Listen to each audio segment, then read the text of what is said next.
Okay, hi guys, Tommy Gallant, the BioTech Exec, and this is the first time I'm actually broadcasting on a Monday. Usually I'm doing a weekly, excuse me, that is with my business partner Adrian Hanks in the Corporate Alchemist project, and I thought I'd probably start off a solo on Mondays. It's a bit of a bookend, and for those of you in the corporate world, Monday tends to be that day when you're having your sales meetings, forecast meetings, checking with your team. If you're on the front end of the organization and you're selling stuff, then that's kind of what you're doing a lot of the time, right? And to sort of set the week up. So I thought I'd get something kicked off, starting from today and giving a bit of an intro. So more informal than and unstructured than usual. Looking to get some structure with this, starting from next week, beginning of the new month, pretty well. And hey, Adrian. There's my partner right now, as a matter of fact. And I was going to focus on, well, firstly, would love to connect with you once again. I've got thousands and thousands of connections there on LinkedIn, and I'm at a point now where I'm keen to sort of give out some time there to reconnect with some people I haven't worked with for a few years now. I've been out of the corporate world directly, working in it. Now I'm working on it for about 3 years. So it'd be great to connect, and we can do that via messaging me just here on LinkedIn personally, or tommygallant.com. You can check out the website and go to the contact us there as well if you want. But either way, whatever's easy for you, or maybe just message me if you're already connected to me and have my phone number. Terrific. It'd be great to just connect and chew the fat and say hi, especially right now where things are, you could call it crazy. Some people are saying it's all doomsday type stuff, and others are saying, my God, it's about time that the world changed. So really interesting times, certainly not boring right now. But what I wanted to give a few minutes on was pretty well what I'm doing now. And where I've got a number of projects that I've been investing a lot of time and energy and my soul into. And one of them has been BioTech Exec.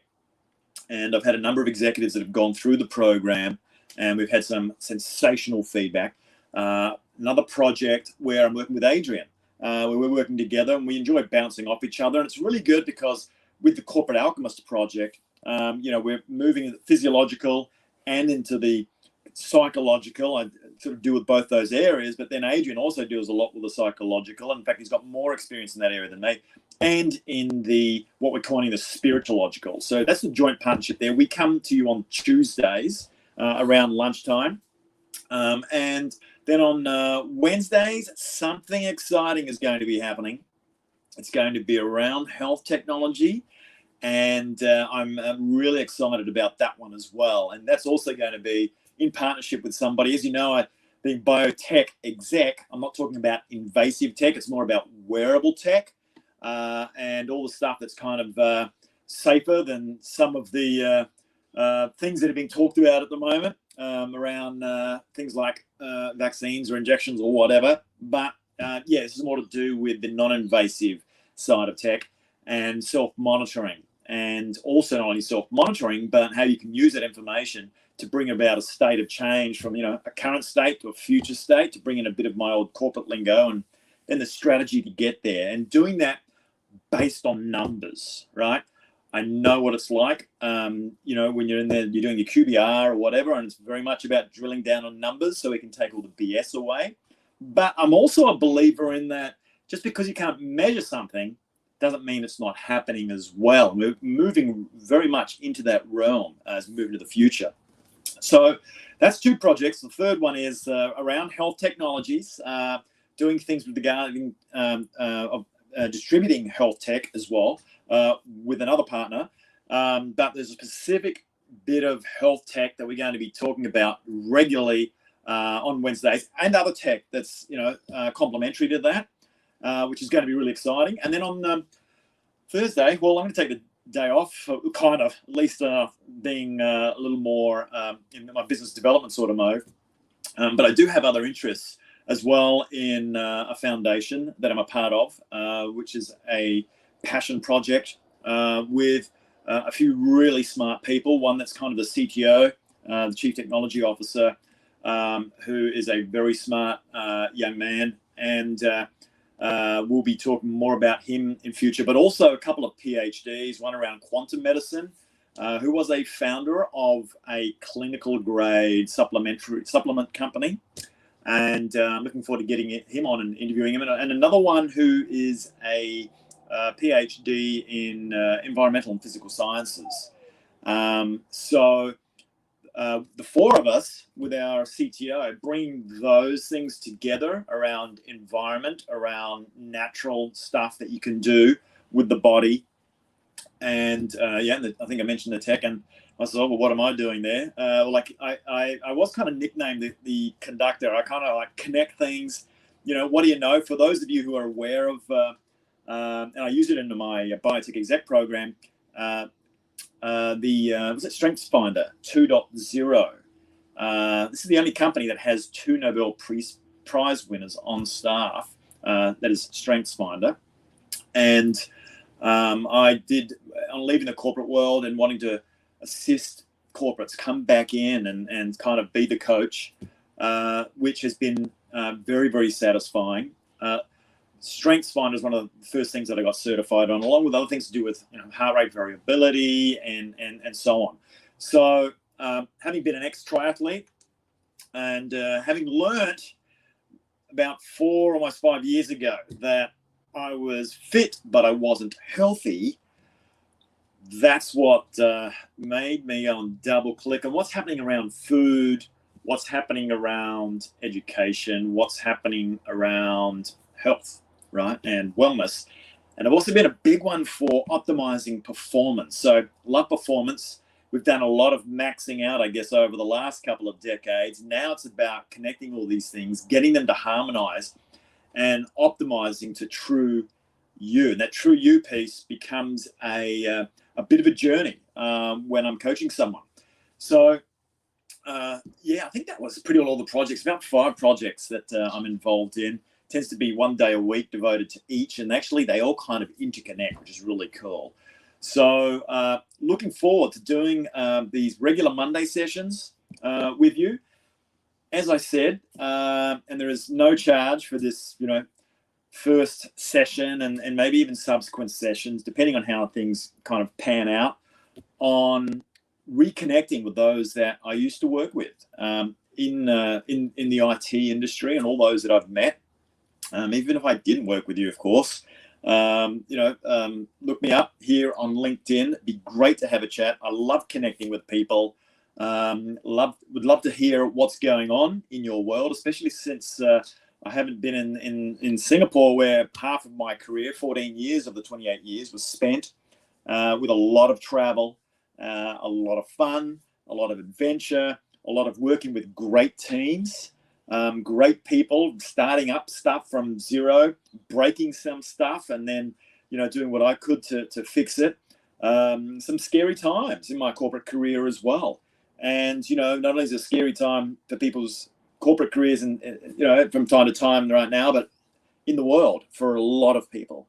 And so keen to continue to serve and see how I can add value, make a difference. And really that's what kind of turns me on more so these days, rather than the old dollar, where we've been sort of pushed in a bit of a scarcity mentality with regards to that. And it's amazing what I've learned on the years that I've been out of the corporate world on techniques and ways to be able to navigate that.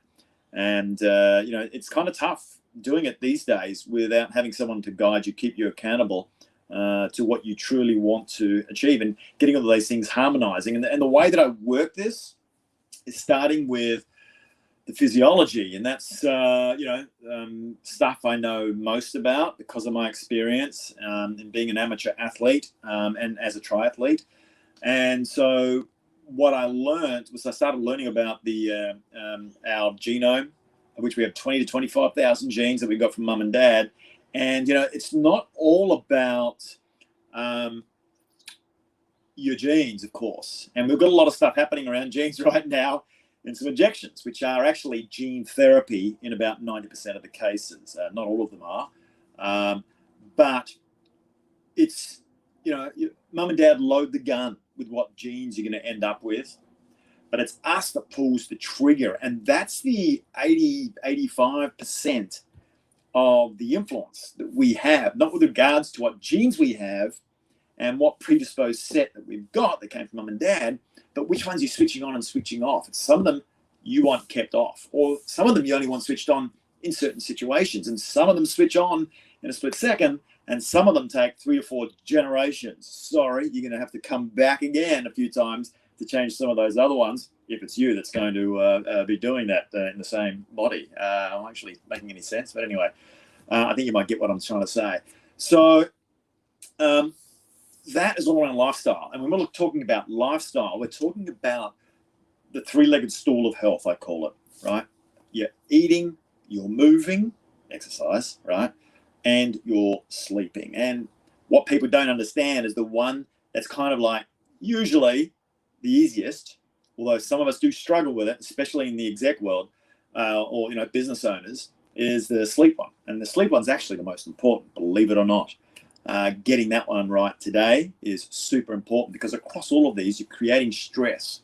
And you're either creating stress through the foods that you eat and how that biochemically affects you, how it affects your actual body and the stresses it can put on your body if it's not the right diet. Certainly if it's processed crap. And then you can step it up to getting rid of that out of your diet, which is a big step forward, to then getting the fuel that's right for your, the metaphor I use quite often is Formula One race car. And that is a well-tuned design machine, as we are, and you can't just go feeding it crap fuel. And in fact, you want to tune the fuel, and there's a way that we can do that, believe it or not, where the best diet we can work out for every specific individual. It's not necessarily keto, it's not necessarily Mediterranean, although that's kind of the best blunt instrument that we have today, according to the clinical research and epidemiological studies. Well, I'm not so much into epidemiological stuff. That's good to maybe jump in under the bell curve and get in there, but you want to get specific for you so that we can really personalize and harmonize what you're doing around your eating, moving, and sleeping that is specific to you and your genome, right? And I know I'm getting all science here.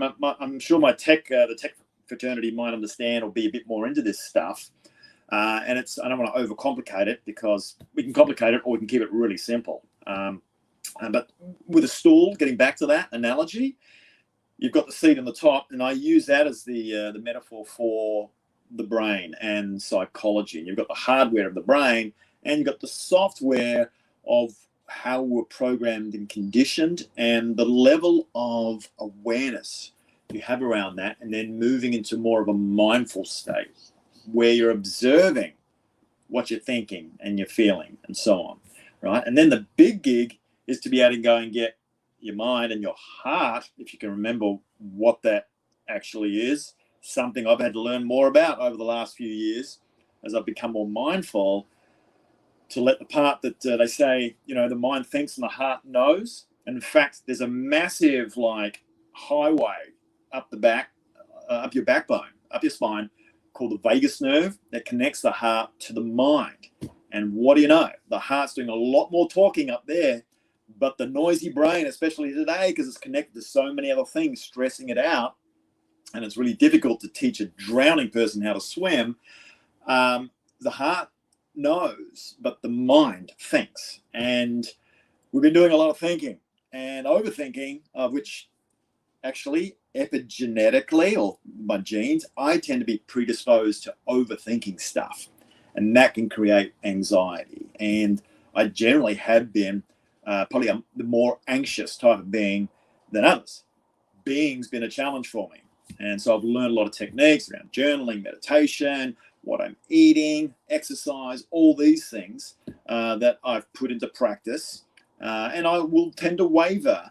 But if you're mindful and you're keeping these other legs in place, they kind of right each other. And then, getting them all to work together in harmony. And it's a step-by-step process. And it's not difficult. And there are some big wins we can get early, just changing a few fundamental things. And when you've got someone that's supporting you doing that as well, which I do with my clients that I directly look after. And I don't look after a lot of them one-on-one because there are a lot of other things that I'm working on that build more in scale around bringing, optimization in one's health and personalizing that, and doing that with business partners helps, and it's a lot more fun, and they bring a lot of value as well. So that's about it, guys. We're about coming up 15 minutes or so here. I'm going to leave it here. I would love to hear from you.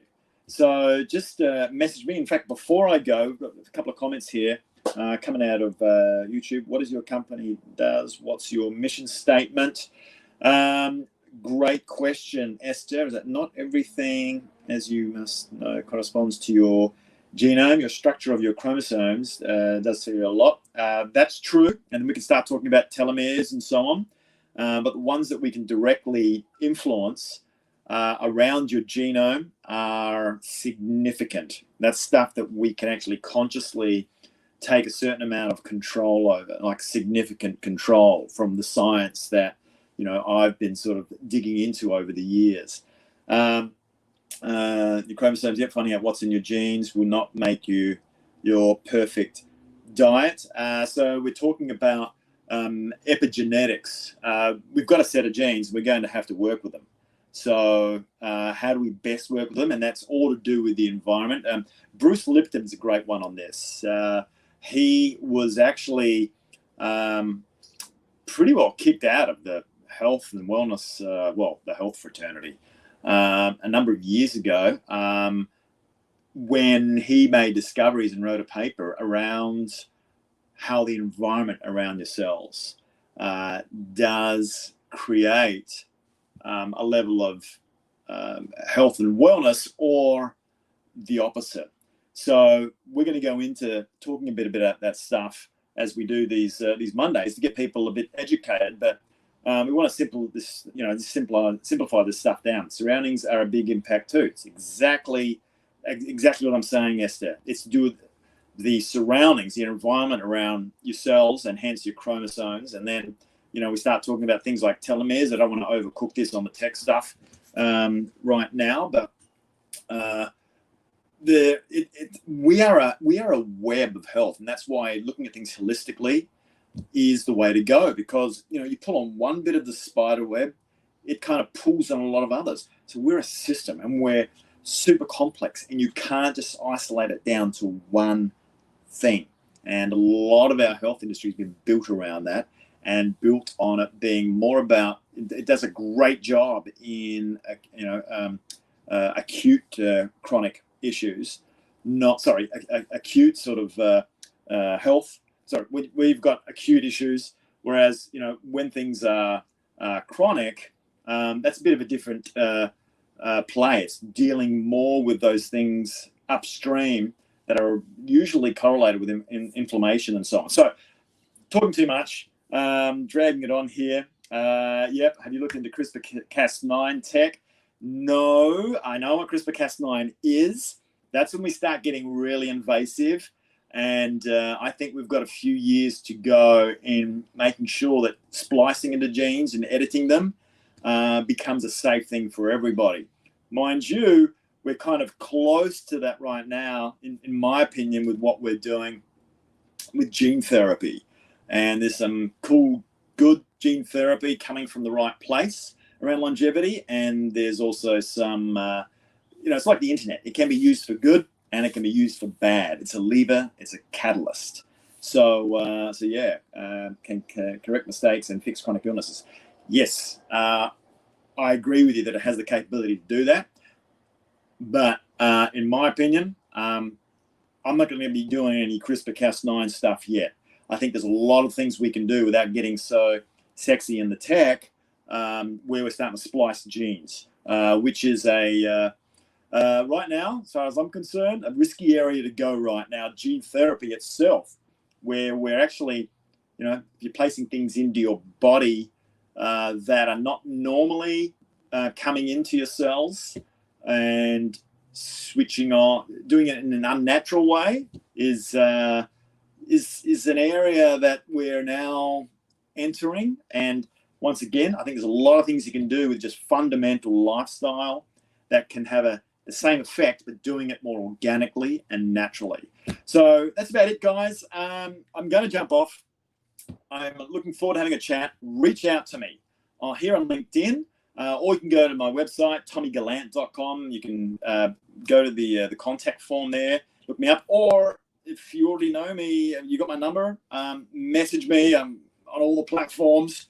So look forward to having a chat at the very worst, and just seeing how things are going with you. And I can give you an update from mine should you be interested, but this will be really about you, at least from my point, and to see where you're at, and maybe where you might want some support, some help, and being able to do it in a very measured way where we baseline, and then we check progress, checking the numbers as we used to, for those of us that have been in the corporate world, actually measuring this stuff. There's a lot more we can measure today. All right, Tommy G out, BioTech Exec. Look forward to speaking with you next week as we start to kick off some of these topics around eating, moving, sleeping, the psychology, and circadian rhythm. Another real big one. You could probably put that as a metaphor around the footrest, right? Around the three legs on the stool. All right, guys, have a great start to your week, and we'll speak soon, hopefully. Okay, bye.